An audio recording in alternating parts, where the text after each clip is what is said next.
Welcome to another episode of Entrepreneurs in Fuego, where we're documenting the journey of amazing entrepreneurs such as Michael Himelfarb.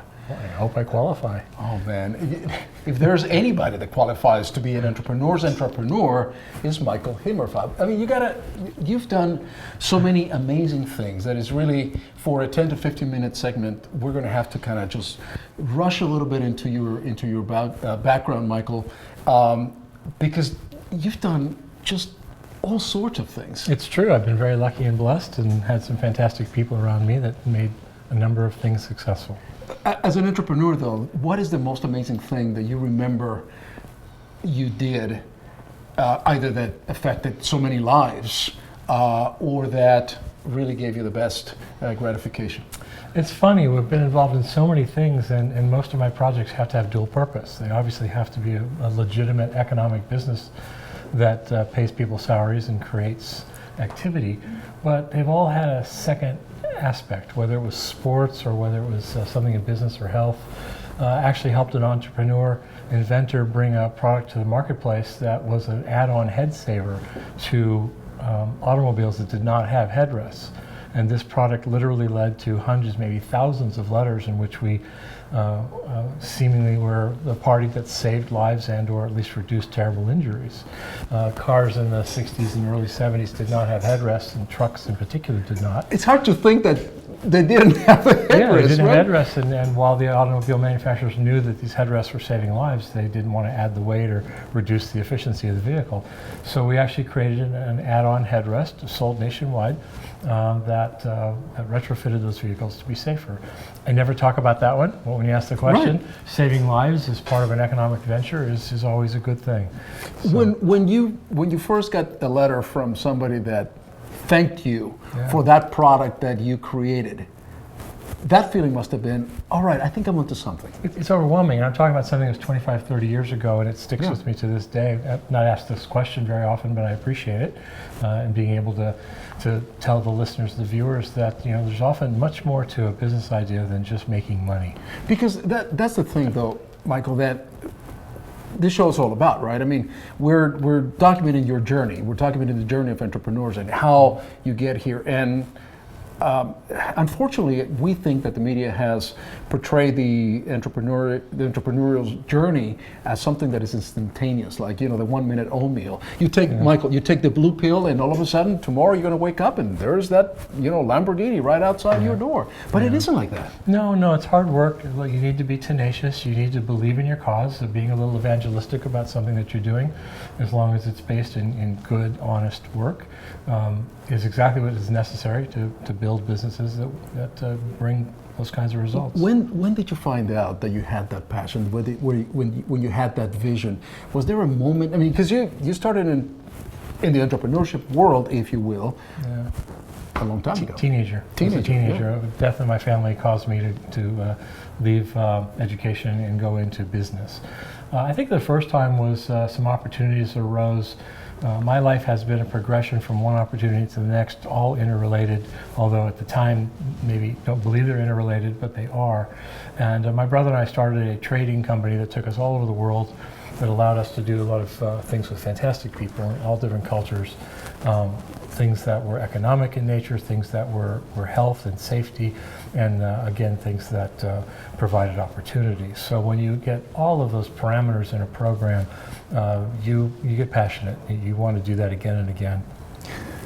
You have a project now, though, or a couple of projects. Well, you're always involved in projects. I am. No mold, no more mold. That's right. Tell me about that project.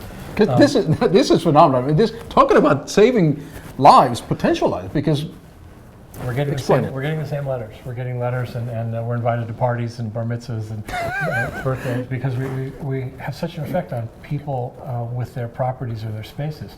I have a process called Pure Space and a product called Pure Space that allows us to deal with environmental issues, particularly microbial issues, the ones you hear and read about if you're well read.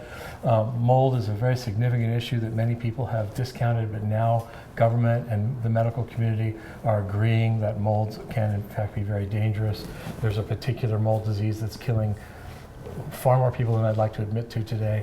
more than Ebola, more than other things that have had much more press. More than And Ebola? Oh, far more. Multiples of Ebola. Mold is killing more people than Ebola. Yeah. There's a disease called aspergillosis, and that particular disease is very, very damaging to human beings. And there were 22 million cases of aspergillosis last year. So you come in, and what do you do to resolve that issue? Well, what's fantastic about what we've done, I wouldn't be in this industry if we couldn't do it better and deliver something better, and in fact even provide value. And didn't know that this was going to happen when we started, but we've evolved to a place in where we can come into an existing problem. First of all, we can prevent the problem. The name of my company has prevention in it, and that's what I'm hoping to do, is prevent these problems. That's the smart thing to do. But unfortunately, the need for remediation due to water damages and microbial growth, particularly mold, is so great. It's so widespread. Every corner of every state in the union and worldwide has this problem. So our process allows us to come in and agitate and capture, as opposed to killing. All of my competitor friends, the entire industry is based on coming in and tearing out and killing whatever might be there.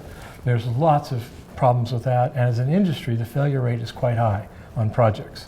When I learned that the failure rate was as high as it is, it's a failure rate that I would never accept in any of my prior businesses. I'm proud to say that we're approaching our 9,000th project nationwide, 29 states. We have 3 offices around the country, but we've actually been called to do work in 26 states outside of our market areas. We have yet to fail on a single mold or microbial project. We don't have a single failure in our history. So we have something that truly helps people. It's a complete solution. It's not a Band-Aid partial solution. It is incredibly effective. It's non-toxic. We're killing nothing, including the occupants, their pets, and their plants. And we do it with less disruption than our competitor friends, who unfortunately have to remove so much material to try to get to the problem. We do remove material when it's appropriate, but we're able to remove less, more surgical maybe. And finally, we cost less. So in terms of a value proposition, we provide the best, we do it faster, we do it with less disruption, much greener process, and we cost less. This is our success. This is why we do well. You have another project that is really dear to your heart, that has to do with animals. Absolutely. Thank you for bringing that up. Yeah. You have a wonderful memory, or you did good notes. I'm just reading. I read mine. That's Frank. fantastic. I love talking. I love talking about this cause. I'm the chief volunteer for the Leader Dogs Classic. It's an Arizona nonprofit 501c3 that raises money to allow us to deliver at no charge to the recipient guide leader dogs that change lives. And while I have no one in my life that's blind and I have no vision issues, I was connected to this as a donor and then a sponsor and then asked to participate, and now I'm the lead volunteer. It's phenomenal work. I have a fantastic committee of very high-level people. We have tremendous sponsorship. Although it's a small local event, we have people like Peoria, Scottsdale Insurance, Norwegian Cruise Lines, who have been so generous to us over the years. Our event's coming up in April, for anybody who might be interested. Yep, absolutely. April 18th at True North. It's a very high-class event. We're a tremendous value. You can't attend. It's a high-class event, Taylor. I'm so sorry. You're welcome as my guest. You I don't know about. Exactly. That's what I said, a high-class event. Yeah. It's just we have guide dogs there. We have some of our blind recipients who love to participate. We have blind golfers who golf with our sighted foursomes. It is one of the best golf events, and I take little or no credit because it really is the team that puts this on. But we have our big shots from Michigan come out and participate, and thank you for asking. I don't get to talk about it very often, but it's a fantastic cause, and if anyone is interested, they can reach out to me. We're always looking for donations, volunteers, auction items, obviously sponsorships. Sure. And anyone who wants to potentially golf. It is interesting because, I mean, you're an entrepreneur's entrepreneur, right? I mean, you did all these businesses that have saved lives and everything else, and you will see it on this video. You really lit up when you talked about this project. I am passionate about it. When you meet some of the people we've helped, you cannot help but be affected positively. Sure.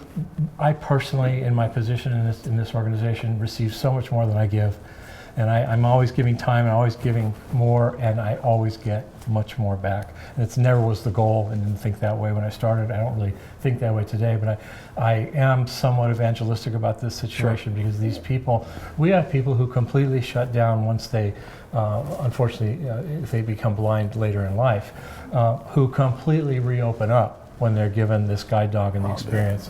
It's completely no charge. It's a 25 to 28 day class at the campus in Michigan.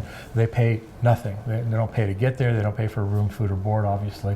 And when they leave, they're emancipated. They have freedom. They have self-worth.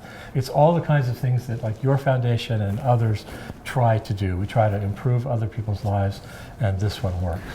And forgive me, but there should be some kind of video following this event or something that you can promote, because it sounds to me like an amazing project. And I know a videographer who might be interested in kind of videotaping this type of events, because then you can relive this type of thing and retell this type of story. We do have some, and a good friend of mine, not a name dropper, but he's such a kind person, Pat McMahon, did a PSA for us. It's a beautiful piece, unscripted.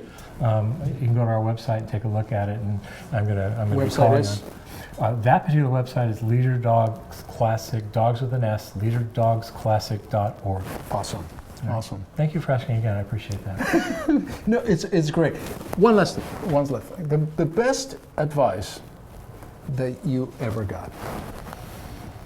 Well, it came from my father, who passed away young in my life, and there were a lot of life lessons, all of them based on quality, all of them based on doing the right thing. He ingrained in me that what goes around comes around, whether you want to call it karma or pick anything you like, yin and yang. I have watched it. I have seen the bad people in my life who I've never gone after and never attempted to make their lives worse, unfortunately find very ill issues that came their way, whether it was their relationships or their health. And the really best people in my life have really been rewarded. So one of the things that I pride myself on is I have a kind of a quiet tenacity. If I believe in something, I'm not going to beat anyone over the head. I'm not going to be obnoxious. I'm not going to get on a street corner and yell. But I am very quietly and professionally going to make that work. And I believe that came from my father. And if I were to pass something on to somebody who's 16 years old or 66 years old, it would be that quiet strength of tenacity. If you really truly believe in what it is, your idea is, or your business, or your mission, it works. You just have to stay with it. My mother has that quiet tenacity. Truly, she does. Yeah, it's a good trait. It is a good trait, and I think I got a little bit of that as well. But I'm a little bit more vociferous than you are. That's fine. We need people exactly like you. Thank you, Mike. And with that, I really appreciate it. Well, thank Very you. honored. Oh, I appreciate that. The type of message that you just gave us today, persistency, tenacity, in a quiet way. You don't have to be, the loudest voice in the room to be able to bring about change, affecting people's lives. Those are all incredible lessons that, like you said, a 16-year-old kid, somebody that is getting their MBA, somebody that's already, perhaps looking to change into a different industry and whatnot. Those are the lessons that we're trying to convey to entrepreneurs. I appreciate that. It's a great message. And you did it spectacularly. Thank you. It's only our 5th take. Never tell that to anybody. And with that, we're out.